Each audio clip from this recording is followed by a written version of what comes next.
ప్రకాశం జిల్లా Ongole corporation Telugu Desam party కార్యాలయంలో Peddireddy Suryaprakash Reddy media సమావేశం నిర్వహించారు.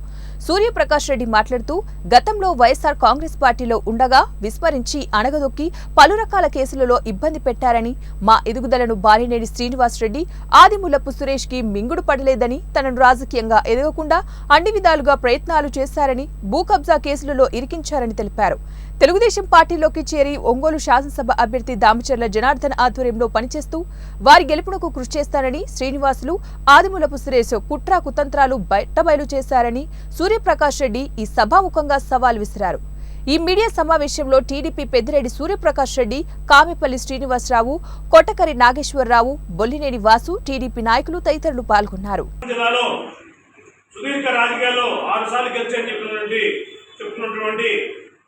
మాజీ మంత్రివర్యులు ఒంగోలు శాసనసభ్యులు బాలినేని శ్రీనివాస్ రెడ్డి గారికి ఇదే మీడియా సాక్షిగా నేను అడుగుతున్నా. మీరు ఎన్నో మాటలు చెప్పారు, ఎన్నో మాటలు నాకు కష్టపడాలి, పార్టీలో అధికారం వస్తే నీకు సముద్ర న్యాయం చేస్తాను, నీ స్థాయి పెద్ద స్థాయి, మీ అన్న కార్పొరేట్ స్థాయి, నీకు రాష్ట్ర స్థాయిలో పదవులు వస్తాయి, నన్ను గతంలో కూడా పోటీ చేయడానికి కార్పొరేషన్ ఎలక్షన్లో నేను కూడా మా మిస్సెస్ని నిలబెట్టాలనుకున్నాను. మరి కొన్ని అనివార్య కారణాల వల్ల అదే బాలినేని శ్రీనివాస్ రెడ్డి గారు ఆగమన్నారు.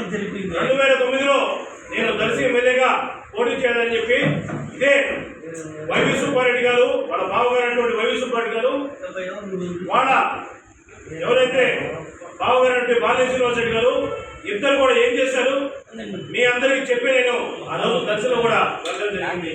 మరి అవకాశం వచ్చినా రాని రాబని 2.5 సంవత్సరాలు పార్టీ కోసం కష్టపడితే అవకాశం రాలే 2009లో. మరి 2024 ఎలక్షన్కి 2 సంవత్సరాల నుంచి మార్కాపురంలో నేను సుదీర్ఘ రాజకీయ పోరాటం చేస్తున్నాను. ఏం పోరాటం చేశానండి? వాస్తవాలు, మా ప్రభుత్వం వైఎస్ఆర్ ప్రభుత్వం ఏం చేసింది, దాని మంచి చెడ ప్రజలకి తెలియాలా, వాస్తవాన్ని ప్రజలకి మనం చూపించుకోవాలని ఆ ఉద్దేశంతో నేను ప్రచార